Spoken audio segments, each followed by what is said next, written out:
बिस्मिल्लाहिर्रहमानिर्रहीम। दोस्तों अस्सलाम वालेकुम।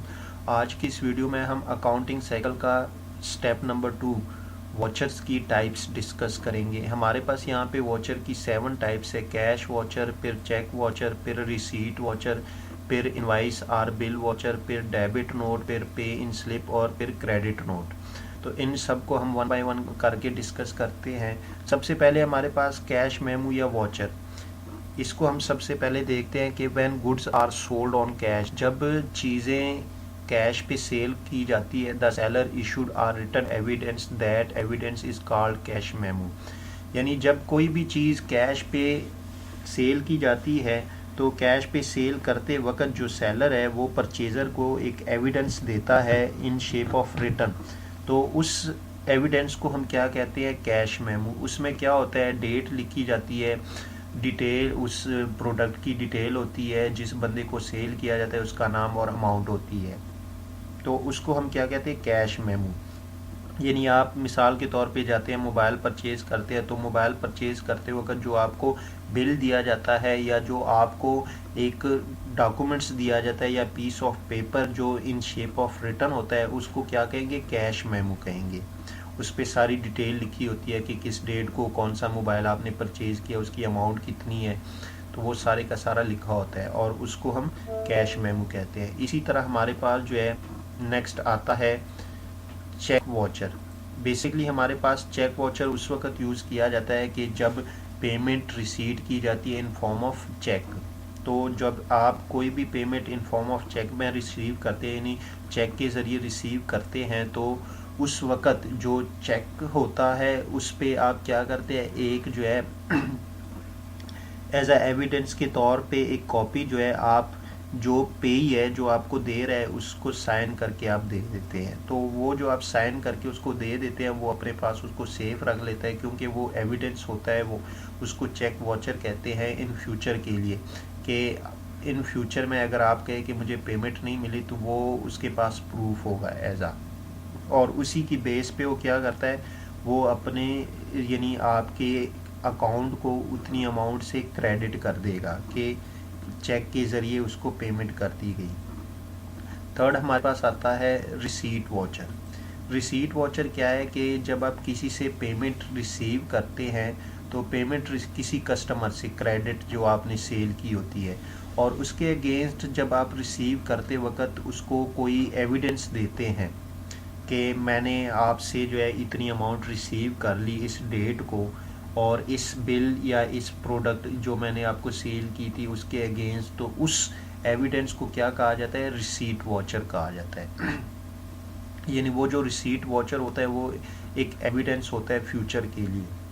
तो इसी तरह हमारे पास जो नेक्स्ट है इनवाइस आर बिल वॉचर, यानी when goods are sold on credit, जब चीज़ें उधार पे सेल की जाती है, the document issued against these sales, यानी इस सेल्स के अगेंस्ट जब आपको एक रिटन डॉक्यूमेंट्स इशू किया जाता है एज आ एविडेंस के तौर पर, उस एविडेंस को हम इनवाइस कहते हैं। मिसाल के तौर पे आपने क्या किया?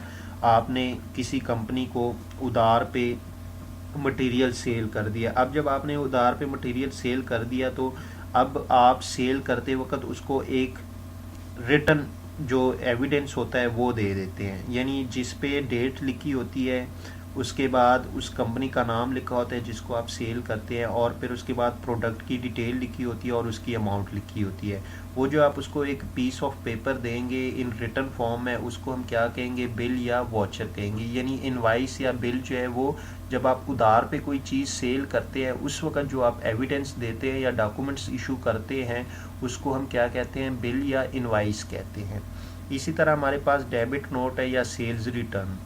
ये क्या होता है कि जब यानी आपने किसी को कोई प्रोडक्ट सेल की है, तो अगर उस प्रोडक्ट में कोई डिफेक्ट या कोई जो है मैनर किस्म का कोई भी डिफेक्ट निकल आया, तो वो बंदा आपको अगर वही चीज़ वापस कर देता है, वापस करते वक्त वो आपको एक जो है यानी एविडेंस के तौर पे आपको एक रिटन फॉर्म में लिख के दे देता है कि आपको मैं ये चीज़ रिटर्न कर रहा हूँ, तो आप मेरे अकाउंट को इतनी अमाउंट से डेबिट कर दो। तो वो जो आपको एक रिटन फॉर्म में डॉक्यूमेंट दे रहा है उस डॉक्यूमेंट को हम क्या कहेंगे, डेबिट नोट या सेल्स रिटर्न कहेंगे। इसी तरह हमारे पास नेक्स्ट आता है क्रेडिट नोट या परचेज रिटर्न। यानी when a supplier received a debit note and good from his purchaser, so the supplier issued credit note to purchaser to credit his account. यानी जब आपने उस बंदे से एक डेबिट नोट रिसीव कर लिया कि आप मेरे अकाउंट को डेबिट कर दो, तो अब जो सेलर है वो क्या करेगा, वो परचेज़र को, जिसने माल परचेज किया था, अब जिसने रिटर्न किया, उसको जो सेलर होगा वो एक नोट इशू कर देगा इन रिटर्न फॉर्म में कि अब आप मेरे अकाउंट को क्रेडिट कर दो, यानी मेरे अकाउंट को इतनी अमाउंट से आप क्रेडिट कर दो। जब वो ये नोट उसको देगा या डॉक्यूमेंट्स इन रिटर्न फॉर्म में देगा, तो उस डॉक्यूमेंट को हम क्या कहेंगे, क्रेडिट नोट या परचेज रिटर्न कहेंगे। ठीक है। इसी तरह हमारे पास जो लास्ट में है वो हमारे पास है पे इन स्लिप। इसको यानी when cash deposit into bank, the bank give a slip to his client as an evidence that slip called pay in slip. यानी जब आप किसी बैंक में जाते हैं तो आप अगर कैश डिपॉजिट करवाएंगे तो कैश डिपॉजिट करवाते वक्त आप एक स्लिप फिल करेंगे। उस स्लिप पे आप डेट लिखेंगे, अपने अकाउंट का नाम यानी डिटेल लिखेंगे, उसके बाद अकाउंट नंबर लिखेंगे, फिर उसके बाद आप अमाउंट लिखेंगे कि कितनी अमाउंट आप अपने अकाउंट में डिपॉजिट करवा रहे हैं। तो जब आप कैशियर के पास जाएंगे तो वो एक आपको एज अ प्रूफ के तौर पे उसकी एक कॉपी देगा, तो उस कॉपी को हम क्या कहेंगे, पे इन स्लिप कहेंगे। यानी वो आपके पास एज अ एविडेंस होगा कि आपने इतनी अमाउंट इस अकाउंट में जमा करवाई है। तो दोस्तों ये हमारे पास जो है वॉचर्स की टाइप्स थी 7 और इसको हमने डिस्कस किया डिटेल में। तो नेक्स्ट वीडियो में हम इंशाल्लाह जर्नल को डिस्कस करेंगे।